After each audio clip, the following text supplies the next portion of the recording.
नमस्कार दोस्तों, हम आज आपके बीच प्रारंभिक शिक्षा पूर्णता प्रमाण पत्र परीक्षा सत्र 2021-22 के गणित विषय के पेपर को एनालिसिस करते हैं, जो आपकी आगामी परीक्षा के अंदर बहुत हेल्पफुल होगा।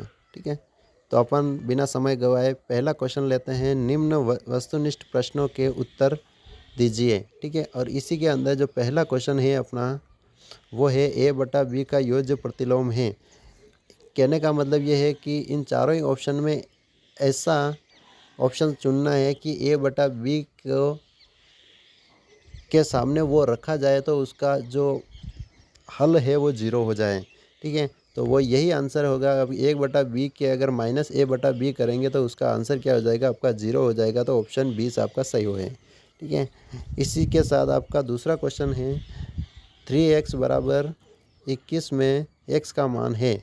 तो 3x = 21 के मान में अगर अपन देखते हैं तो यहाँ पर अगर उसका सोल्व करके देखते हैं तो 3x = 21 और यहाँ पे x = 21/3 और 3 को 21 से अगर अपन काटते हैं तो 3 × 7 = 21 ऑप्शन आ जाए। आपका ए ऑप्शन सही हो जाएगा, 7 आंसर हो जाएगा।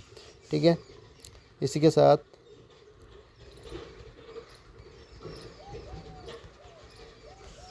तो ए ऑप्शन अपने का सही हो जाएगा। इसके साथ रेखीय समीकरण में चर की अधिकतम घात होती है। रेखीय समीकरण यानी कि एक घातीय समीकरण, और उसका ऑप्शन हो जाएगा आपका, उसमें अधिकतम घात होती है आपकी 1। ठीक है, उसमें अधिकतम घात कितनी होती है आपकी 1। तो ये ए ऑप्शन आपका सही हो जाएगा। चौथा क्वेश्चन है चतुर्भुज के आमने सामने के बिंदुओं को मिलाने वाली रेखा को क्या कहते हैं। चतुर्भुज के आमने सामने की रेखा को मिलाएंगे तो उसका ए ऑप्शन सही हो जाएगा, विकर्ण कहलाएगा। समांतर चतुर्भुज में सम्मुख भुजाएं होती है। अगला क्वेश्चन है अपना, समांतर चतुर्भुज में सम्मुख भुजाएं जो होती है उसका डी ऑप्शन अपना सही हो जाएगा, बराबर होती हैं। छठा क्वेश्चन है निम्न में से पूर्ण वर्ग संख्या नहीं है। ठीक है, इसके अंदर अपने को देखना है कि पूर्ण वर्ग संख्या के लिए कौन कौन से नियम काम में आते हैं।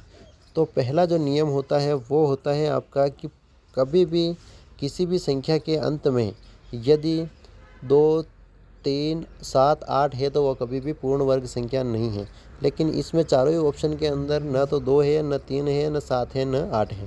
ठीक है, तो इस नियम से अपन इसका पता नहीं कर पाते। दूसरा नियम अपना ये है कि वर्ग संख्या जो है, पूर्ण वर्ग संख्या जो होती है, उसके दोनों ही इकाई और दहाई के अंक जो होते हैं वो कभी भी दोनों विषम संख्याएं नहीं हो सकती। लेकिन इसके अंदर आप देखते हैं ए ऑप्शन के अंदर 2 और 5 है तो एक सम संख्या है। इसमें बी ऑप्शन के अंदर 4 और 1 है, एक सम संख्या है। लेकिन सी ऑप्शन के अंदर दोनों ही विषम संख्या है, जो कि गलत है। तो ऑप्शन आपका कौन सा हो जाएगा, सी ऑप्शन आपका हो जाएगा सही, 79। ठीक है, उसके बाद अगला क्वेश्चन है निम्न में से किस संख्या की वर्ग संख्या के अंत में 1 आएगा। तो वर्ग संख्या का मतलब जो संख्या है उसको उसी से गुणा करना। ठीक है, तो अपन क्या करेंगे, अपना वर्ग संख्या के अंदर 1 आता है, वो सा कौन सा ऑप्शन है। तो यहाँ पर ए ऑप्शन है 109 और 9 का इकाई का अंक है 9 और 9 को 9 से अगर गुणा करते हैं, नहीं 109 को 109 से गुणा करेंगे तो इससे पहले क्या करना पड़ेगा, 9 को 9 से गुणा करके देखते हैं। तो 9 को 9 से गुणा करते हैं तो 9 में 81 होता है और उसका इकाई का अंक 1 होता है। तो यही ऑप्शन आपका क्या होता है, सही होता है। बाकी किसी ऑप्शन के अंदर इस प्रकार की कंडीशन नहीं बन रही है, तो ये ऑप्शन आपका सही हो जाएगा। अगला क्वेश्चन है आपका 120 का 80% कितना होता है। निकाल के देख लीजिए, बिल्कुल इजी है आपका कि 120। ठीक है, 120 और गुणा करेंगे अपन 80%, ये है आपका 80%। परसेंट क्या करेंगे अपन, इसके भाग में 0 कर देंगे। तो ये दो नीचे 2 0 है तो ऊपर भी 1 0 यहाँ से कटेगा, 1 0 यहाँ से कटेगा। फिर 12 बचे यहाँ पर और 8 बचे तो 12 8 96 हो जाएगा। अपना आंसर कौन सा हो जाएगा, सी ऑप्शन सही हो जाएगा, 96।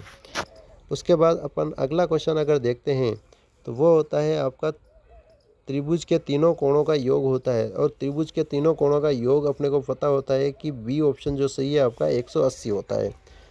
अगला क्वेश्चन है मूल बिंदु के निर्देशांक हैं। तो मूल बिंदु के निर्देशांक जो होते हैं वो हमेशा क्या होते हैं, 0 0 होते हैं। तो आंसर क्या हो जाएगा आपका, सी ऑप्शन सही हो जाएगा। अगला क्वेश्चन है 6xy तथा 6 6xy तथा 4x² का गुणनफल है। तो इसके अंदर अगर देखते हैं तो 6 और 4 को अगर गुणा करते हैं 6 चौक 24 हो जाएगा, और x को x² से गुणा करते हैं तो x³ हो जाएगा। ऐसी कंडीशन बन रही है ए ऑप्शन के अंदर कि 24x³ y, जो कि आंसर अपना ए सही है। उसके बाद अगला क्वेश्चन है, ये जो है ये आपका प्रिंट मिस्टेक है। 5/6 इंटू है यहाँ पे बीच में, ठीक है। 5/6 इंटू 5/6 इंटू 5/6 इंटू 5/6, 4 बार अगर इंटू के अंदर है तो उस संख्या को अपन कैसे लिख सकते हैं घात के अंदर। तो 4 बार है तो उसकी घात में क्या आ जाएगा, 4 आ जाएगा, और ऑप्शन अपना बी सही हो जाएगा, 5/6 की घात 4। अगला क्वेश्चन है अपना सर्व समीकरण से संबंधित। सर्व समीकरण से संबंधित जो क्वेश्चन है अपना वो है a माइनस बी का होल स्क्वायर बराबर क्या होगा। तो उसका सीधा सा आंसर अपने को याद होना चाहिए कि a² minus 2ab plus b² होता है। डी ऑप्शन आपका क्या है, सही है। उसके बाद है आपका अगला क्वेश्चन, 2 अंकों की संख्या a b को लिख सकते हैं। तो इसका लिखने का जो रूल्स होता है कि इकाई के अंक के अंदर अपन कुछ नहीं लिखेंगे, और दहाई का अंक जो होता है उसके साथ में अपन 10 लिखते हैं। तो उसका ऑप्शन जो होता है आपका ए सही हो जाएगा कि दहाई का अंक 1 है तो 10a प्लस इकाई का अंक b है तो b हो जाएगा, ठीक है। ए ऑप्शन आपसे सही हो जाएगा। इसके बाद अपना अगला क्वेश्चन है 15/16 xyz 9xyz का गुणांक है। तो यहाँ पर अपन देखते हैं xyz का जो गुणांक है वो हो जाएगा 15/16, ठीक है, 15/16। उसके बाद आपके रिक्त स्थानों की पूर्ति करें, वो वाले ऑप्शन क्वेश्चन है। तो समीकरणों में सदैव का चिन्ह प्रयोग किया जाता है। तो समीकरणों के अंदर क्या है, बराबर का चिन्ह प्रयोग किया जाता है। दूसरा क्वेश्चन है अपना वर्ग संख्याओं के अंत में ये बुल्यो, ये सही नहीं है, ये शून्यों की संख्या ये लिख रखा है। वर्ग संख्याओं के अंत में शून्यों की संख्या केवल सम संख्या होती है। कौन सी संख्या, सम संख्या होती है, सम संख्या होती है, ठीक है। सम संख्या ही होती है, या तो 2 होगी या 4 होगी, 6 होगी, कभी भी 3 1 3 इस प्रकार से नहीं होगी। अगला क्वेश्चन है ब्याज का संयोजन होने पर कोष्ठक होने पर रिक्त स्थान होने पर ब्याज की दर आधी हो जाती है। ब्याज की दर आधी कब होती है, जब ब्याज का संयोजन अर्धवार्षिक होता है। तीसरे क्वेश्चन के अंदर रिक्त स्थान की पूर्ति में अर्धवार्षिक होने पर, ठीक है। चौथा क्वेश्चन है अपना 2/8 x³ में x की घात 4 में x की घात 4 का गुणांक क्या होता है। तो उसको अपन लिख सकते हैं कि इस x की घात 4 के आगे जो भी संख्या होगी वो उसका गुणांक होगा। तो 2/8 उसका क्या होगा, गुणांक होगा। किसी संख्या के इकाई का अंक 0 हो तो वह संख्या किससे विभाज्य है, मतलब वो संख्या से विभाज्य है, किस से विभाज्य है। तो अपन किसी भी संख्या की इकाई के अंत में 0 है तो वो 2 से भी विभाज्य है, 5 से भी विभाज्य है, और 10 से भी विभाज्य है। तो अपन यहाँ पे इस प्रकार से आंसर आ जाएगा, ठीक है। इसी प्रकार से आपके मल्टीपल चॉइस के क्वेश्चन और रिक्त स्थान की पूर्ति के क्वेश्चन इस प्रकार से पूरे होते हैं। अगले क्वेश्चन जो होते हैं अगले वीडियो के अंदर देखेंगे अपन।